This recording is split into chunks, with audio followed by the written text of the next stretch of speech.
بسم اللہ الرحمن الرحیم۔ السلام علیکم مسلم ٹیچر کے پیارے دوستوں، میری بہنوں اور میرے بھائیوں۔ دوستوں، جدید دور نے جہاں ہمیں بہت سے آشائش مہیا کی ہیں، وہیں ہم سے قدرتی مشروبات بھی چھین لیے ہیں۔ پیپسی، 7 اپ، اسپرائٹ جیسے فضول اور مضر صحت مشروبات کے چکر میں ایسے پڑے ہیں کہ اللہ تعالیٰ کی دی ہوئی ایسی نعمتوں کا خیال ہی نہیں آتا، جو کہ نہ صرف صحت کے لیے فائدہ مند ہیں بلکہ ان کے صحت پر مضر اثرات بھی نہیں ہوتے۔ اللہ تعالیٰ کی نعمتوں میں سے ایک بہت ہی بڑی نعمت گاجر، چقندر اور سیب کا جوس ہے۔ چقندر کو انگریزی میں بیٹ روٹ بھی کہتے ہیں۔ یہ ایک جھاڑی نما پودا ہوتا ہے جس کی جڑ ہی اس کا پھل ہوتا ہے۔ گاجر اور مولی کی طرح چقندر بھی زمین کے اندر ہوتا ہے اور غذا میں سبزی کے طور پر استعمال ہوتا ہے۔ اس کے بڑے بڑے پتے ہوتے ہیں اور عام طور پر اس کے پتے بھی غذا کے طور پر استعمال کیے جاتے ہیں۔ چقندر کے بارے میں ہمارے نبی صلی اللہ تعالیٰ علیہ وسلم اور باب علم حضرت علی المرتضیٰ رضی اللہ تعالیٰ عنہ کا ارشاد گرامی بھی ہے۔ اس کی مکمل تفصیلات آپ کو بتائیں گے، لیکن اس سے پہلے اگر آپ نے ہمارے چینل مسلم ٹیچر کو سبسکرائب نہیں کیا تو آپ سے گزارش کرتے ہیں کہ ہمارا چینل مسلم ٹیچر کو سبسکرائب کر لیں۔ اللہ کے رسول صلی اللہ تعالیٰ علیہ وسلم نے چقندر کو صحت کے لیے انتہائی مفید قرار دیا۔ صحابہ کرام رضی اللہ تعالیٰ عنہ طبی فوائد کے بنا پر اس کو شوق سے کھاتے تھے۔ ترمذی میں حضرت ام منذر رضی اللہ تعالیٰ عنہ کے حوالے سے ایک حدیث پاک ہے۔ ایک بار رسول پاک صلی اللہ تعالیٰ علیہ وسلم حضرت ام منذر رضی اللہ تعالیٰ عنہ کے گھر تشریف لے گئے۔ حضرت علی رضی اللہ تعالیٰ عنہ آپ کے ہمراہ تھے۔ اس وقت آپ کے گھر میں کھجور کے گوشے لٹکے ہوئے تھے۔ آپ صلی اللہ تعالیٰ علیہ وسلم نے ان کھجور سے تناول فرمایا تو حضرت علی رضی اللہ تعالیٰ عنہ بھی کھانے لگے۔ اس پر آپ صلی اللہ تعالیٰ علیہ وسلم نے ارشاد فرمایا کہ اے علی، تم کمزور ہو اس لیے تم نہ کھاؤ۔ حضرت ام منذر رضی اللہ تعالیٰ عنہ چقندر کھانے لگے تو حضور صلی اللہ تعالیٰ علیہ وسلم نے حضرت علی رضی اللہ تعالیٰ عنہ سے فرمایا کہ اس میں سے کھاؤ کیونکہ یہ تمہارے لیے مفید ہے۔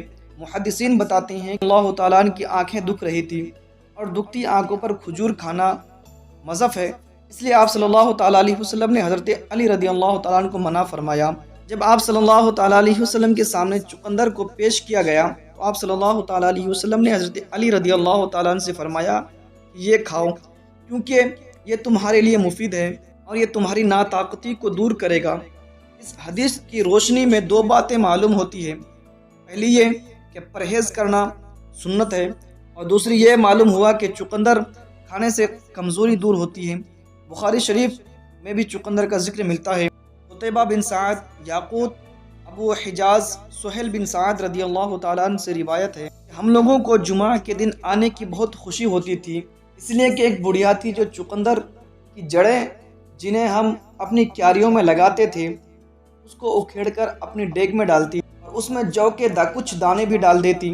میں یہی جانتا ہوں کہ اس میں چکنائی چربی نہیں ہوتی تھی۔ جب ہم جمعہ کی نماز پڑھ لیتے تو اس بڑھیا کے پاس آتے اور وہ ہم لوگوں کے پاس وہی چقندر لا کر کے رکھ دیتی۔ جمعہ کے دن کی خوشی ہمیں اسی سبب سے ہوتی تھی اور ہم لوگ جمعہ کی نماز کے بعد ہی کھانا کھاتے اور قیلولہ کرتے تھے۔ قطبہ کہتے ہیں کہ چقندر کھانا ہضم کرتی ہے اور ریشہ کے لیے مفید ہے، بلغم کو خارج کرتی ہے۔ چقندر کا مزاج پہلے درجے میں گرم خشک ہے اور مواد تحلیل کرتی ہے اور سطح کھولتی ہے۔ چقندر کی 4 معروف اقسام ہیں، ان میں سے سفید چقندر کا پانی جگر کی بیماریوں میں اچھے اثرات رکھتا ہے۔ چقندر کے قطلوں کو پانی میں ابال کر اس پانی کو صبح نہار منہ اگر ناشتہ سے 1 گھنٹہ پہلے پی لی جائے تو پرانی قبض بھی ختم ہو جائے گی اور بواسیر کی شدت بھی بتدریج کم ہو جائے گی۔ یوں تو چقندر کی لاتعداد خصوصیات ہیں، البتہ ان میں سے چند اہم بات آپ کو بتاتے ہیں۔ چقندر فائبر سے بھرپور ہوتا ہے۔ وزن کم کرنے والے حضرات اس گلابی رنگ کے سبزی کو استعمال کر سکتے ہیں، اس سے آپ کا وزن بھی نہیں بڑھے گا اور آپ کا پیٹ بھی بھر جائے گا۔ عام طور پر وزن کم کرنے کے لیے چقندر کو سلاد کے طور پر استعمال کرنے کا مشورہ دیا جاتا ہے۔ چقندر سے خون صاف ہوتا ہے، اس کے استعمال سے جسم کے تمام فاضل مواد باہر نکل جاتا ہے۔ چقندر خون بھی صاف کرتا ہے۔ چقندر کے لاتعداد خصوصیات موجود ہیں، ان کے بہت سارے فوائد ہیں، بیان کرنا امید سے باہر ہوتا ہے۔ دوستو، امید کرتے ہیں کہ آج کی ویڈیو آپ کو پسند آئی ہوگی۔ اگر ویڈیو پسند آئی تو ویڈیو کو لائک، شیئر، کمنٹ ضرور کیجیے گا۔